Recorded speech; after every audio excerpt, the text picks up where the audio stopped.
Je pense qu'on peut commencer. Ça s'est stabilisé, le nombre de personnes qui se branchent. Donc, merci à tous d'être ici. J'aimerais commencer par reconnaître que Montréal est situé en territoire autochtone, lequel n'a jamais été cédé. Je reconnais la nation Gadian-Garaga comme gardienne des terres et des eaux, d'où je vous accueille aujourd'hui. Tiohtià:ke, aujourd'hui appelé Montréal, est historiquement connu comme un lieu de rassemblement pour de nombreuses Premières Nations. Aujourd'hui, une population autochtone diversifiée ainsi que d'autres peuples y résident. C'est dans le respect des liens avec le passé, le présent et l'avenir que je reconnais les relations continues avec les peuples autochtones et les autres personnes de la communauté montréalaise. Je vous souhaite la bienvenue à cette conférence CREER INLB de la saison 2024-2025 organisée par l'Institut Nazareth et Louis Braille. Aujourd'hui, nous avons le plaisir d'accueillir l'un d'entre nous, Joey Némargut. Avant de présenter la conférence, donc quelques consignes. Je vous invite à écrire vos questions au fur et à mesure dans le question-réponse de Zoom. Je les poserai à notre conférencier de votre part durant la période de questions qui est prévue à la fin de la présentation. Demain, vous allez recevoir un lien, demain en fin de jour, en fin de présentation et demain, vous allez recevoir un lien vers un questionnaire d'évaluation de la conférence. Il sera aussi déposé dans le chat. Alors, merci à l'avance d'y répondre rapidement et en grand nombre pour aider l'INLB à améliorer ses conférences. Conformément aux autorisations qui ont été données par le conférencier, le PowerPoint de la présentation et l'enregistrement, donc le PowerPoint en format PDF et e-text, ainsi que l'enregistrement de la conférence seront rendus disponibles. Les liens seront déposés sur la page web extranet de l'INLB et les conférences midi de l'INLB. Donc, j'ai maintenant le plaisir d'accueillir Joe Némargut qui va prononcer une conférence intitulée Marcher à l'aveugle, stratégie utilisée par les personnes ayant des déficiences visuelles autour du monde pour les déplacements autonomes. Joe Némargut est prof adjoint à l'École d'optométrie de l'Université de Montréal. Ses projets de recherche sont principalement axés sur l'utilisation de la technologie mobile, l'apprentissage spatial des personnes vivant avec une déficience visuelle et la prestation de services de réadaptation visuelle. Au fil des années, il a développé et intégré des approches novatrices pour améliorer l'autonomie et la participation sociale des individus qui vivent avec une basse vision. Il enseigne également la spécialité en orientation mobilité aux étudiants de la maîtrise en réadaptation en déficience visuelle et les supervise pendant leur stage. Donc, la parole est maintenant à Joe. Bonne conférence. Merci beaucoup, Chloé, pour la belle introduction. Donc, sans délai, je vais commencer. Et merci aussi, je vois qu'il y a beaucoup de participants qui assistent à la conférence aujourd'hui. Donc, premièrement, avec tout le monde, j'aimerais que vous imaginez que vous commencez à perdre la vue. Donc, avec une déficience visuelle, il faut poser des questions par rapport à la mobilité. Donc, comment se déplacer si on a des problèmes de vision? Mais on peut demander un ami. Donc, on peut demander quelqu'un dans notre entourage pour nous aider. Aussi, un membre de notre famille qui pourrait nous aider. Et aussi, un membre de la communauté. Par exemple, on peut avoir, en tant que piéton, on peut demander un autre piéton. On peut aller, quand on va aller magasiner, on peut demander, par exemple, un commis pour nous aider de chercher certains items. Donc, il y a plusieurs manières qu'on peut demander l'assistance. Donc, dans beaucoup de communautés, c'est les parents ou la famille qui va s'occuper d'un patient de déficience visuelle. Mais euh, maintenant, si on veut avoir plus d'autonomie, donc si on voulait se déplacer seul, sans l'assistance des autres, mais comment on peut la faire? Donc, si on regarde, par exemple, au Canada et spécifiquement au Québec, on a des services spécialisés offerts par un intervenant en réadaptation. Par exemple, une spécialiste en orientation mobilité, comme peut-être plusieurs d'entre vous qui sont ici aujourd'hui. Aussi, on voit aussi Canada, États-Unis, il y a beaucoup des enseignantes aussi qui peuvent offrir des services de mobilité qui sont spécialisés. Donc, différents pays, il peut y avoir différents types de services qui sont offerts, mais vraiment dans le but que quelqu'un avec une déficience visuelle, et quand je parle de déficience visuelle, on parle vraiment de basse vision jusqu'à l'assisté. Donc, tout le spectre. Il y a des techniques, il y a des stratégies pour que la personne puisse avoir une certaine autonomie dans le déplacement, soit à l'intérieur ou à l'extérieur. Donc, imaginez-vous maintenant que vous perdez la vision et vous n'habitez pas au Québec, vous êtes dans un autre pays. Donc, quelles sont les ressources et quelles sont les opportunités pour vous? Si on regarde dans la littérature, on voit qu'il y a une absence de soins oculaires et de réadaptation dans plusieurs pays. Donc, ça peut dire, par exemple, les optométristes, les ophtalmologistes qui sont moins disponibles dans certaines régions, surtout des régions éloignées et des régions qui, euh, un pays qui est moins développé. Euh, Par rapport à des professions en réadaptation visuelle, ça, c'est encore moins connu parce que les titres d'emploi, ils changent et aussi, c'est très peu documenté. Une autre chose qu'on voit dans les ressources pour les personnes avec un déficit visuel, ils ont moins de bonnes opportunités en matière d'éducation et d'emploi. Ça peut être l'éducation primaire, secondaire et aussi post-secondaire. Et les personnes, même dans certains pays, même si ils réussissent d'avoir un haut niveau d'éducation, souvent il y a moins d'opportunités en emploi. Donc, il y a plus taux élevé de chômage dans plusieurs pays, en fait, dans la majorité des pays dans le monde, pour les personnes avec une déficience visuelle. Et une raison aussi pourquoi je vais faire cette étude que je vais vous présenter aujourd'hui, c'est parce qu'il y a vraiment un manque de données sur les réadaptations visuelles et leur efficacité dans le monde. Donc, on connaît au Québec le structure de nos services et on a certaines données par rapport à nos services, mais il y a vraiment un manque de données dans plusieurs pays dans le monde. Donc, si on va voir c'est quoi l'utilité d'avoir ONM, il faut questionner, et moi, je dis en premier lieu, je vais questionner des personnes qui peuvent recevoir des services. Donc, ça veut dire que les personnes qui ont une déficience visuelle. Donc, pour faire ça, on a fait une enquête en ligne dans 4 langues, en anglais, français, espagnol et mandarin. Et le questionnaire a été validé par les spécialistes en réadaptation qui sont les personnes où c'est la langue native. Et pour le premier questionnaire, on a posé des questions d'ordre sociodémographique. Donc, il y avait 17 questions que les personnes étaient obligées à répondre par rapport à leur âge, leur genre, la résidence donc, où ils habitent présentement, la condition visuelle, le niveau de vision et les aides à la mobilité qu'ils utilisent actuellement. Aussi, on avait posé 10 questions par rapport aux habitudes de déplacement. Donc, ça veut dire le niveau d'autonomie, l'accompagnement et la fréquence de certains déplacements. Donc, tout le questionnaire, c'était complété par les personnes avec une déficience visuelle selon leur perception. Donc, on n'est pas là pour évaluer leur capacité, mais c'était comme une auto-évaluation des personnes avec une déficience visuelle. Aussi, on avait 7 scénarios différents et les personnes doivent répondre à ces scénarios-là pour le niveau de confiance. Et elles sont là, on va développer un score par rapport à leur carte cognitive, donc la capacité de développer une carte mentale de différents environnements. Elle avait aussi entre 3 et 21 questions par rapport aux cartes tactiles et visuelles, donc l'utilisation avec les personnes, soit avec une basse vision ou une cécité. Donc, surtout par rapport à la fréquence et le contexte de l'utilisation des cartes tactiles.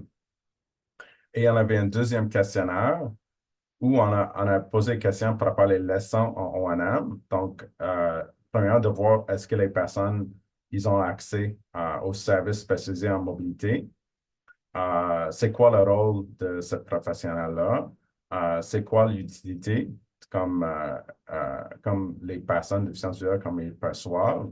Et quelles sont les stratégies qui sont prises en ONM?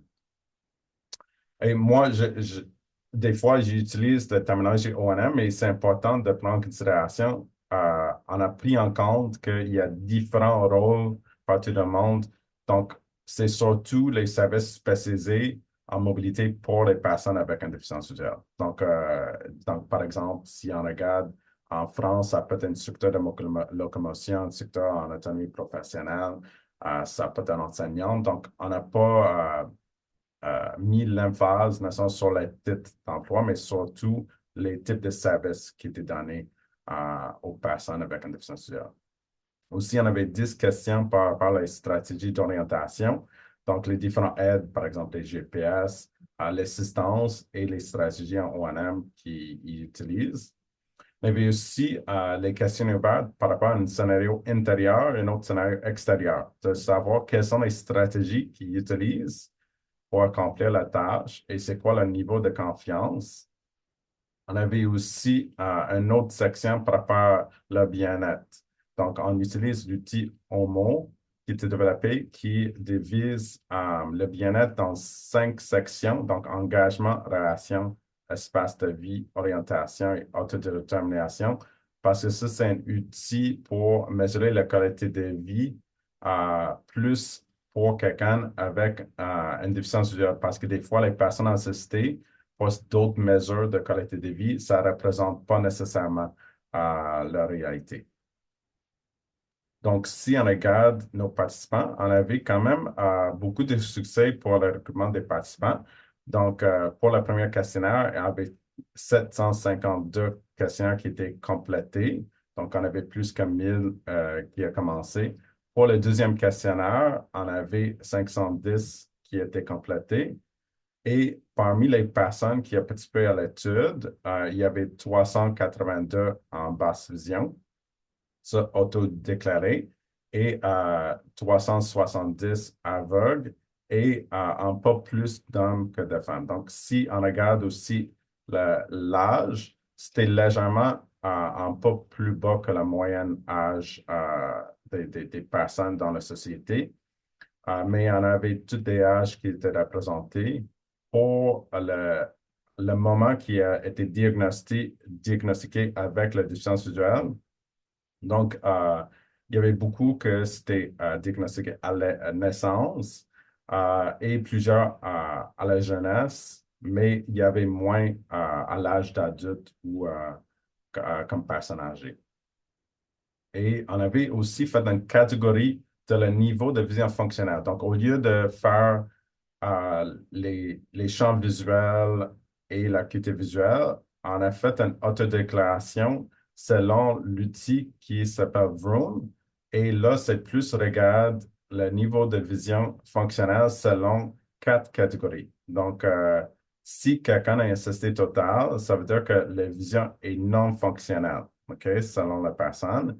Mais si la personne utilise la vision de façon primaire, secondaire, où il y a besoin d'aide, on a catégorisé ces personnes-là comme basse vision. Donc, vous allez entendre après, je vais parler des personnes basse vision et ceci, c'est selon une autodéclaration par rapport au niveau de vision fonctionnelle, surtout en lien avec la navigation, les déplacements. Donc, le moyen âge de diagnostic visuel était à plus que 17 ans. Il y avait beaucoup, comme j'ai mentionné tout à l'heure, qui étaient diagnostiqués à la naissance ou pas loin après la naissance. Et les conditions visuelles plus fréquentes, on avait vraiment une diversité des conditions, mais juste pour mentionner quelques-unes qui étaient mentionnées plus fréquemment, c'est rétinopathie diabétique, glaucome, énucléation et cataracte. Mais il y avait plusieurs personnes, surtout dans les pays moins développés, qui ne connaissaient pas leur diagnostic visuel également. Donc, la majorité habitait dans un milieu urbain, mais on avait beaucoup de participants qui habitaient en banlieue ou en milieu rural également. Et le niveau de scolarité le plus fréquent était le baccalauréat et ensuite un diplôme secondaire.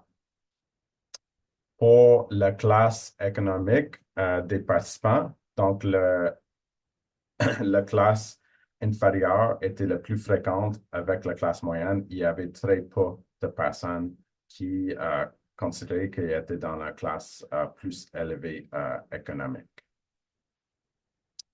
Et ici, j'ai créé une carte mondiale d'essayer de représenter d'où vient nos participants à l'étude.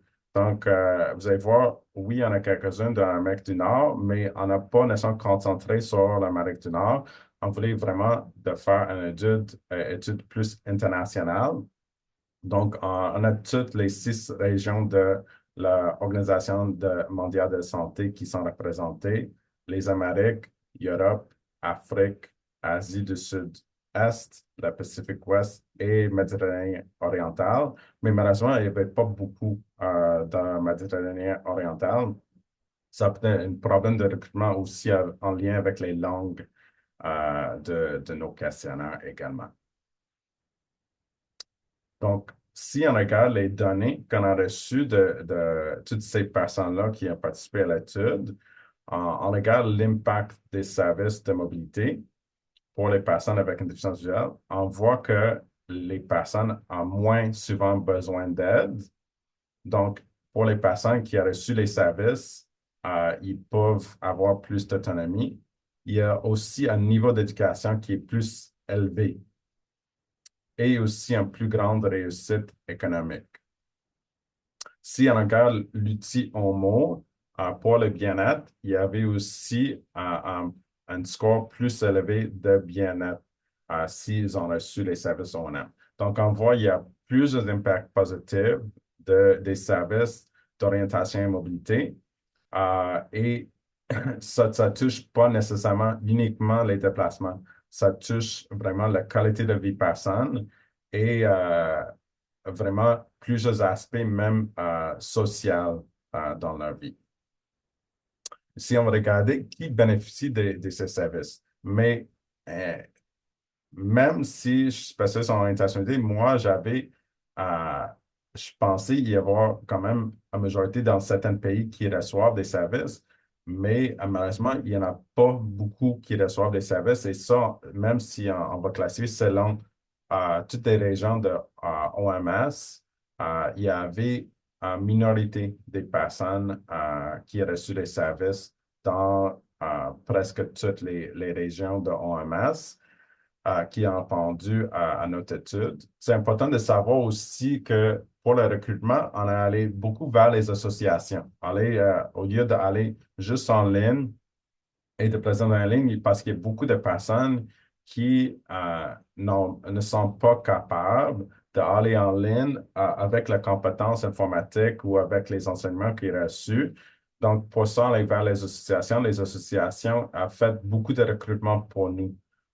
Peut-être c'est ça la différence. On a peut-être une représentation plus réelle des personnes dans certains pays, parce que si on le fait uniquement en ligne ou avec la méthode de recrutement en ligne, on peut avoir plus de personnes avec des hautes compétences en technologie qui sont peut-être plus les personnes qui ont reçu des services. Donc, on voit que la minorité des personnes ont reçu des services en ONM.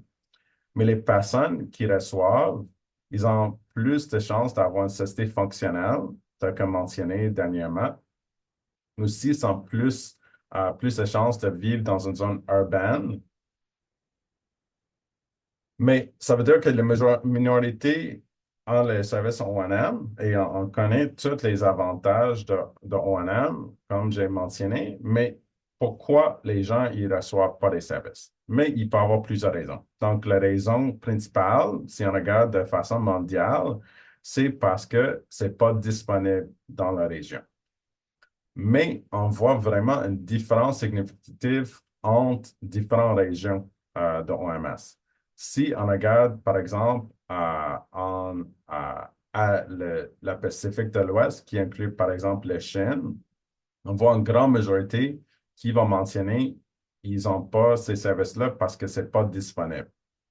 Mais contrairement à l'Asie Sud-Est, où il y a plus de personnes qui vont mentionner qu'il n'y a pas d'intérêt au NM ou il n'y en a pas besoin.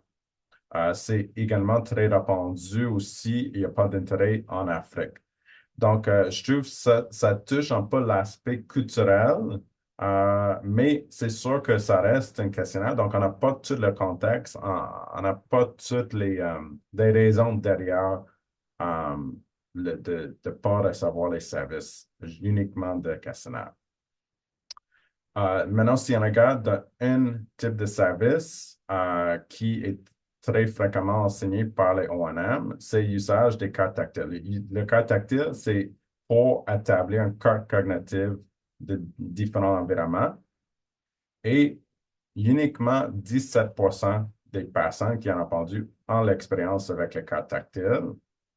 Et si on regarde qui a plus d'expérience, c'est les personnes des Amériques et Europe qui ont plus d'expérience que les personnes, par exemple, en Afrique ou Pacifique Ouest. Ils ont une utilisation similaire pour les personnes avec une basse fusion ou une cécité. Je trouve quand même intéressant, ce n'est pas uniquement enseigné aux personnes avec une cécité fonctionnelle. Et les personnes avec des services O&M, ils ont plus d'expérience avec les cartes tactiles. Ça, on s'attendait parce que c'est vraiment un service spécialisé qui est normalement offert par un O&M ou un enseignant. Les types de cartes tactiles sont souvent fabriqués avec la papier braille, gaufré ou artisanal. Donc, on peut utiliser en fait toutes sortes de matériels. Ça n'a pas besoin d'être très technologique ou très développé. On peut utiliser pas mal toutes sortes de choses qu'on trouve dans la maison. Les différents environnements qui étaient représentés par les cartes tactiles étaient les plans de ville, les cartes géographiques et les plans d'étage étaient les plus fréquentes. Et la raison pourquoi il était utile pour apprendre des trajets et des adresses, s'entraîner des itinéraires spécifiques, apprendre le plan d'un bâtiment et apprendre le plan des intersections. Donc, c'est quoi l'impact de l'enseignement? On voit que, encore là, les scores de bien-être sont plus élevés avec les personnes qui ont utilisé. Aussi, un statut économique qui est plus élevé, un niveau d'éducation également plus élevé, les cartes cognitives qui sont plus développées, comme d'avoir plus en représentation de leur environnement qui est mental. Ça, c'est plus développé avec les cartes cognitives. Et sont des voyageurs plus actifs. Donc, ça veut dire qu'ils ont plus de raisons pour voyager et ils vont voyager plus fréquemment à l'extérieur. Et intéressant, c'est qu'ils trouvent l'environnement, surtout extérieur, comme plus accessible. Donc, on regarde que les utilisateurs aveugles ont tendance d'être plus jeunes et voyager plus souvent de manière indépendante que les personnes qui n'ont pas de carte tactile. Et ils ont une condition visuelle diagnostiquée plus tôt. Et les personnes qui ont cécité congénitale sont plus susceptibles d'avoir des expériences avec les cartes tactiles. Des personnes qui sont aveugles tactiles, il y avait moins d'expérience en général avec les cartes tactiles. Donc, si on regarde l'accessibilité environnement, aussi, on voit que des utilisateurs de cartes tactiles ont besoin moins d'aide et ils perçoivent vraiment plus accessible. Donc, si on prend l'aspect enseignement de mobilité avec les cartes tactiles, il y a quelques conseils qu'on soulève de notre étude pour les personnes avec une cécité congénitale entre 5 et 10 ans. On voit qu'il y a un avantage vraiment pour le développement de certains concepts. Entre 11 et 19 ans, c'est plus utilisé pour le développement des habiletés d'orientation et autonomie. Et l'âge adulte, c'est vraiment plus pour l'apprentissage de trajets spécifiques et de nouveaux environnements. Si on regarde avec la cécité tardive, il y a vraiment un avantage des cartes tactiles, mais malheureusement, il y a beaucoup qui ne reçoivent pas des enseignements en cartes tactiles. Mais toutes les personnes avec différentes diffusions visuelles, mais surtout les personnes avec cécité tardive, il y a moins d'expérience avec. Donc, mais il y a vraiment un avantage pour ces personnes-là également.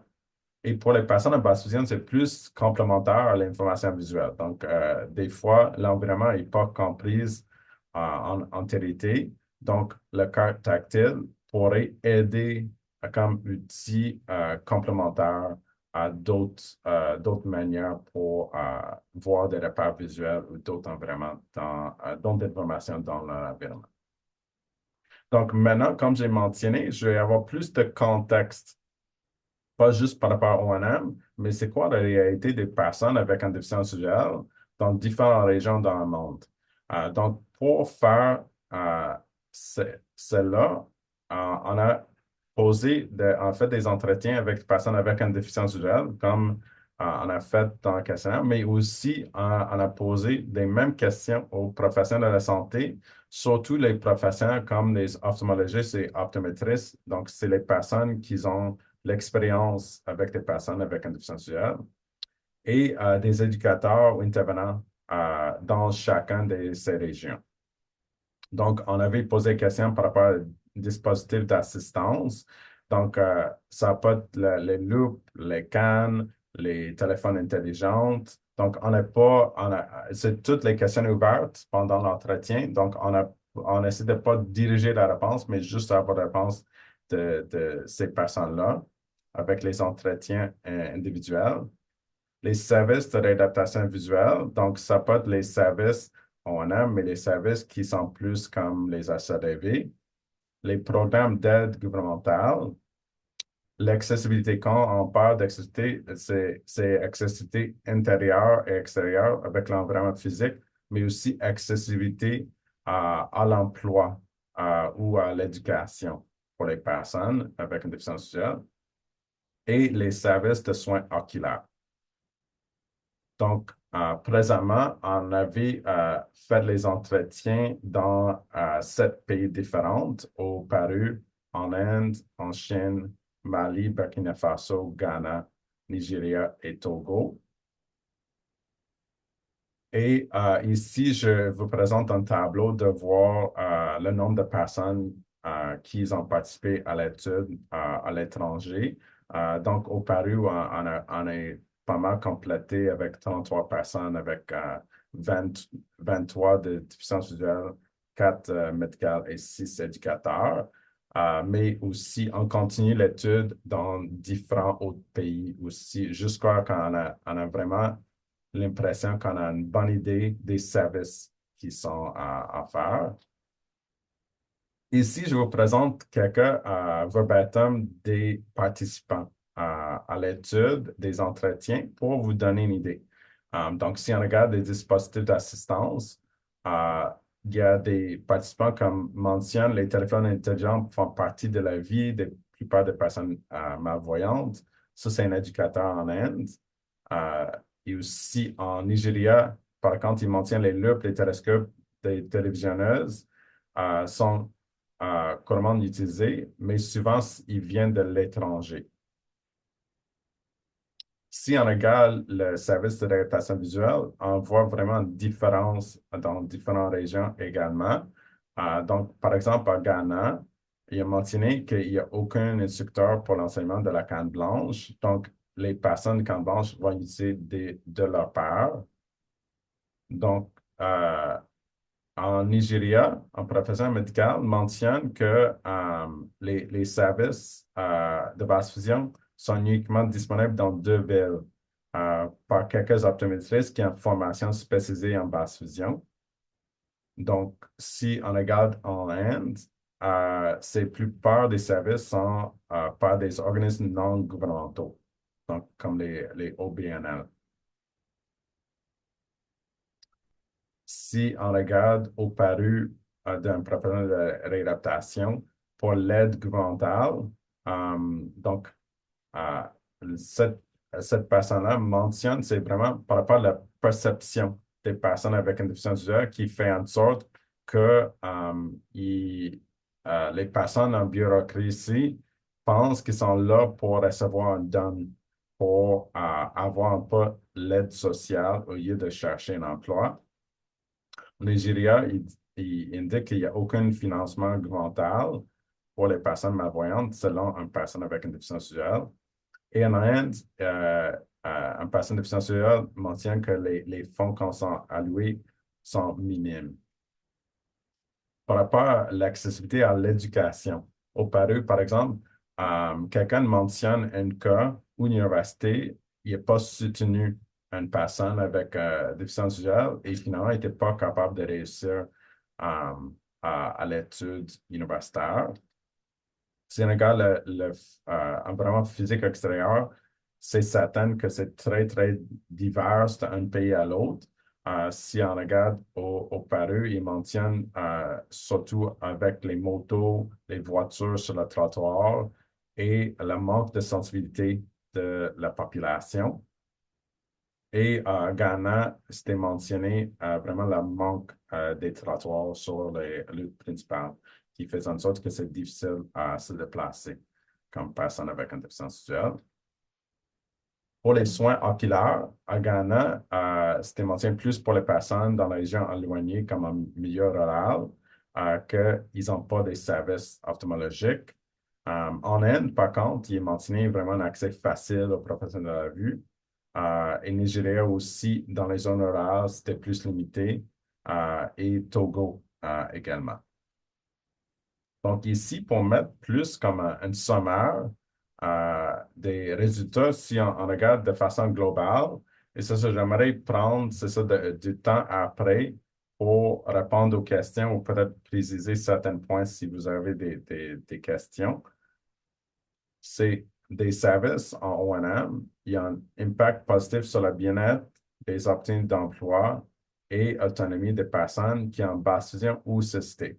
Donc, qu'est-ce que ça indique? Les O&M, ce n'est pas uniquement pour les personnes qui ont une cécité fonctionnelle, mais il y a vraiment des avantages pour tout le spectre des personnes avec une déficience visuelle. Et aussi les types et l'étendue des services pour les personnes avec une déficience visuelle varient continuellement à travers le monde. Donc, si on regarde, par exemple, en Afrique, donc je n'ai pas le temps de vous présenter tous les différents verbatim, mais par exemple, il y a des pays en Afrique où, à notre connaissance, que ce métier-là n'existe pas versus si on regarde, par exemple, aux États-Unis et au Canada, où il y a plus de personnes qui reçoivent des services. Donc, en Asie également, il y a, à notre connaissance, il y a en Chine, il y a uniquement les enseignantes pour des écoles spécialisées pour les enfants de déficience visuelle qui donnent les services, mais à l'âge d'adulte, dans toute la chaîne, il n'existe pas de service de mobilité spécialisé. Donc, même, je n'avais pas mis dans la présentation aujourd'hui, mais en fait, même une étude avec 2 professionnels de santé en Chine pour essayer de développer un modèle de prestation de services en Chine pour que les personnes à l'âge adulte peuvent avoir accès en ONM. Et aussi les personnes qui ont une société tardive, donc ça veut dire qu'à l'âge d'adulte, qui commencent à perdre la vue ou qui vivent dans les zones rurales, sont plus touchés par le manque de services. Donc, il y a plusieurs zones où la personne, par exemple, il doit se déplacer pour aller dans une grande ville, mais on sait qu'un des problèmes, personne déficiente visuelle, le transport est très difficile.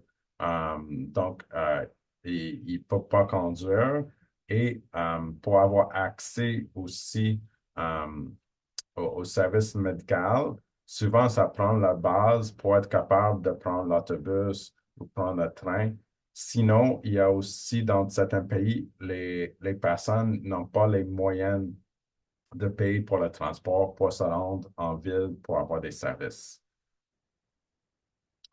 Et ils ont manque de professionnels qualifiés pour offrir les services dans de nombreuses régions. Comme j'ai mentionné tout à l'heure, une raison que les personnes mentionnent qui ne reçoivent pas les services en O&M, la raison principale, c'est parce que ce n'est pas disponible. Ça, c'est selon le discours des personnes avec une déficience visuelle. Donc, ça veut dire que la volonté est là dans plusieurs régions pour avoir des personnes pour offrir des services.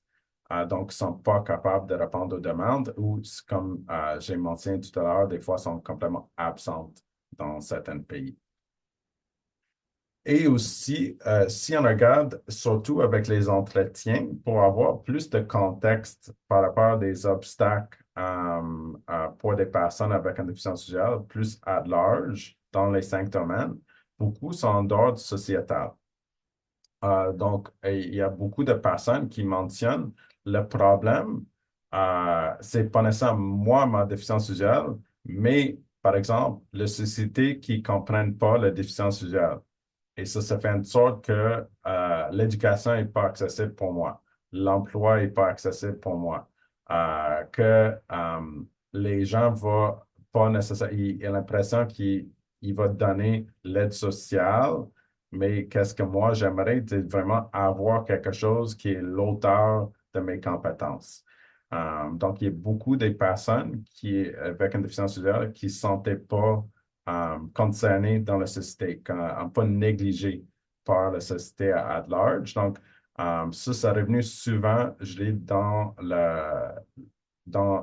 pour les entretiens, surtout avec les personnes de déficience visuelle, mais également aussi des professionnels en réadaptation qui ont mentionné qu'il y avait manque de connaissances. Ça n'a pas aussi la raison, les personnes ne vont pas utiliser, par exemple, une canne blanche. Un exemple de quelque chose qui est mentionné, quelqu'un qui, s'il utilise une canne blanche, il dit les autres, il ne va pas comprendre.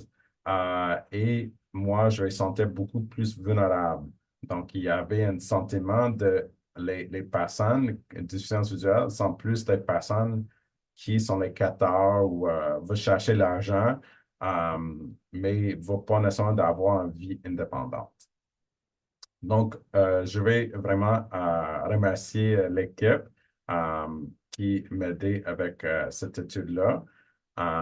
Donc, ici, vous voyez plusieurs. Il y a quelques-uns aussi qui manquent avec les entretiens dernièrement. Il y a Deborah, Anan et Adekune qui a aussi aidé avec l'étude. Ici aussi, il y a beaucoup de partenaires. Donc, ici, je vous montre quelques-unes, mais on avait presque 100 différents partenaires pour aider dans le recrutement de l'étude, qu'on allait chercher soit en anglais, en français, en espagnol ou en mandarin. Donc, merci tout le monde pour votre écoute et j'espère qu'on a des questions parce que j'aimerais vraiment vous partager plus les différents résultats et aussi c'est quoi la réalité, en tout cas, à notre compréhension actuellement, notre réalité des personnes déficientes dans différents pays. Donc, Oui. merci beaucoup. Merci beaucoup, Joe. On a effectivement déjà plusieurs questions. Moi, j'espère en fait que tu as prévu dans ton plan de mobilisation des connaissances de parler avec les politiques et décideurs des différents pays parce que ça éclaire vraiment le besoin de continuer à travailler pour former des sommes puis pour en embaucher là, dans le réseau. Donc, c'est vraiment très intéressant. Je me lance déjà. Je ne sais pas, est-ce que tu veux nous parler un peu de la mobilisation des connaissances? Oui, c'est ça. Donc, mais heureusement, une de mes étudiantes, elle est doctorat aussi, elle fait un doctorat en santé publique.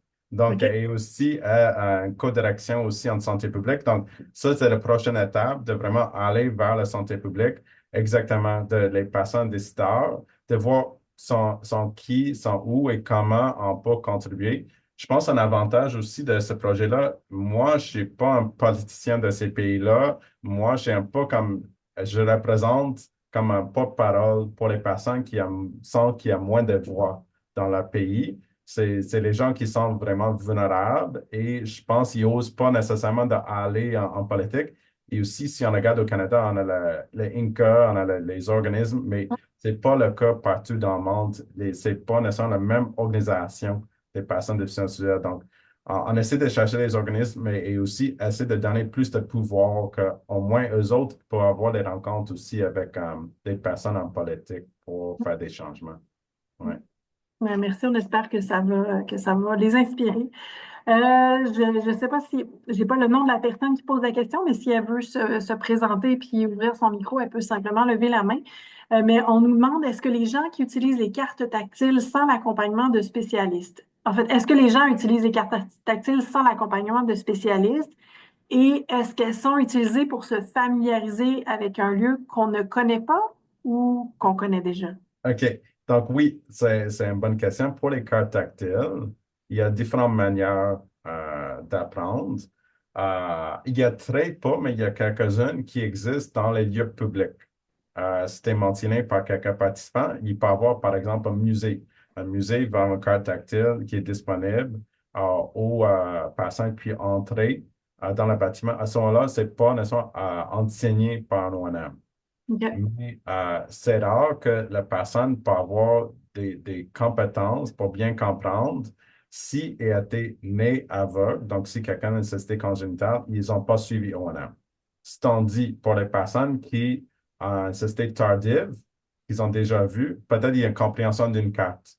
Hmm. Donc, il y a des possibilités pour ces personnes-là d'avoir certaines connaissances, peut-être pas autant développées que ça peut être avec un O&M, mais certaines connaissances, par exemple, le nord, sud, comment les couloirs sont représentés ou des rues. Donc, sans l'assistance au O&M, mais c'est sûr, pour bien comprendre la complexité, surtout les cas plus complexes, la communauté de O&M, c'est vraiment souhaité pour bien comprendre ces complexités-là. Hmm. OK. Merci. Encore une fois, on vient prouver l'importance d'avoir des sommes. Sylvie Quentin demande, non, elle dit merci pour la présentation. La façon dont l'impact des cartes tactiles a été présenté donne à penser qu'il y a une causalité entre l'utilisation des cartes tactiles et le niveau de scolarité et le statut économique et l'accès aux services. Donc, intuitivement, Sylvie dit qu'elle aurait tendance à penser qu'une personne plus éduquée a un meilleur statut économique, ce qui lui permet d'accéder plus facilement aux services d'ONM. La relation de causalité serait alors plutôt inversée si elle existe. Peux-tu détailler un peu plus les liens entre l'éducation, le statut économique et l'accès aux services? C'est ça, exactement. Donc, ça, on va essayer de déterminer plus avec l'entretien, le contexte derrière tout ça. Mais tout à fait, Sylvie a raison. Si quelqu'un est vraiment plus une classe économique plus faible, il y avait moins d'accès aux services, moins d'accès aux cartes tactiles. Mais cest dit, si on parle des dépensiers, on regarde plus à large pour un pays, un carte tactile peut être fabriqué par des choses qu'on trouve dans une cuisine. Ça peut Mhm, fabriquer vraiment avec très, très peu. Il n'y a pas besoin d'imprimante 3D. On n'a pas besoin vraiment des choses qui sont très, très chères pour le fabriquer, mais ça prend vraiment surtout un spécialiste d'enseigner quelqu'un. mhm, Et ça, on parle plus des services. Donc, à ce moment-là, je ne pense pas que les dépenses sont très, très élevées, surtout dans un pays où si les salaires ne sont pas très élevés et on ne parle pas des salaires des médecins. OK? Donc, je trouve cet aspect-là de cas tactile, si des services sont disponibles et surtout si les gens sont bien formés, ça n'a pas besoin d'être un service qui coûte très cher. Si on fait la comparaison avec la chirurgie des cataractes, qui est vraiment, ça prend des ophtalmologistes de faire une chirurgie, d'avoir une formation spécifique pour la faire. Mais la formation spécifique, c'est important pour ONM, mais beaucoup en lien avec des services, d'avoir une personne bien formée, d'offrir des services, et beaucoup moins avec même les aides. Une canne blanche, juste pour donner une idée pour ceux qui ne connaissent pas, ça peut coûter 40, 60 dollars versus, c'est ça. Donc, et en plus, c'était mentionné beaucoup les téléphones intelligents aussi. Il y a beaucoup qui ont déjà partout dans le monde qui utilisent. Donc, les dépenses, façon gouvernementale, je pense, sont beaucoup moins comparées à d'autres services de santé. Donc, c'est vrai qu'ils n'ont pas accès, mais je ne vois pas pourquoi c'est impossible, même dans un pays qui il y a moins de ressources économiques, ne peuvent pas créer les formations spécialisées parce qu'ils ont déjà, par exemple, les enseignantes aux écoles spécialisées. Mais si les enseignants en école spécialisée, ils comprennent les principes de ONM, ils peuvent en principe offrir des services aussi aux étudiantes avec une basse vision ou cécité. Donc, j'espère mhm. que ça répond un peu. Je pense que oui, Sylvie, si ça répond pas, là, tu peux lever ta main et intervenir. Mais je pense que oui. Annie Deschênes demande, il serait intéressant de faire l'enquête Québec-Canada pour comparer les avis des personnes qui ont une déficience visuelle face aux services. Est-ce que dans les données que vous avez, c'est possible de le faire? On pourrait regarder, j'avoue que je n'ai pas fait encore, je n'ai pas regardé vraiment ces détails-là, mais c'est sûr qu'on on a quand même des données différentes, j'imagine, le Québec, Canada, mais je n'ai pas allé dans ces détails-là, même dans la région de d'autres pays, on a des personnes dans différentes régions de l'Europe aussi. Donc, c'est ça. Donc, il y a beaucoup de données, il y a beaucoup de choses qu'on peut regarder. Je vous présente un peu comme le portrait global, mais tout à fait, on pourrait regarder. Désolé, je n'ai pas toutes ces informations pour vous partager aujourd'hui, mais ça pourrait être intéressant de regarder différentes régions, comment les services sont différents, surtout les perceptions. Là, on parle plus des perceptions de personnes déficientes visuelles. Aussi, de prendre en considération, juste parce que quelqu'un dit que ce n'est pas disponible, ça se peut que la personne ne connaisse pas si les services sont disponibles. Ça, on a plus d'informations avec les entretiens individuels par rapport à ça. OK. Fait que, à suivre, on est très curieux de voir les différences. Carole Anglade nous demande, nous dit, en trouble du langage, quelquefois les usagers et les usagères ne sont pas intéressés par les stratégies fournies par le milieu clinique parce qu'elles ne les trouvent pas les plus efficaces ou adaptées à leur situation. En revanche, ils ou elles vont développer leurs propres outils ou stratégies. Est-ce que cet aspect est ressorti dans les entrevues, d'abord? Et sous question, est-ce que ça pourrait donner un contexte aux réponses de pas intéressés dans certains pays avec en lien avec ce que la personne aurait développé elle-même?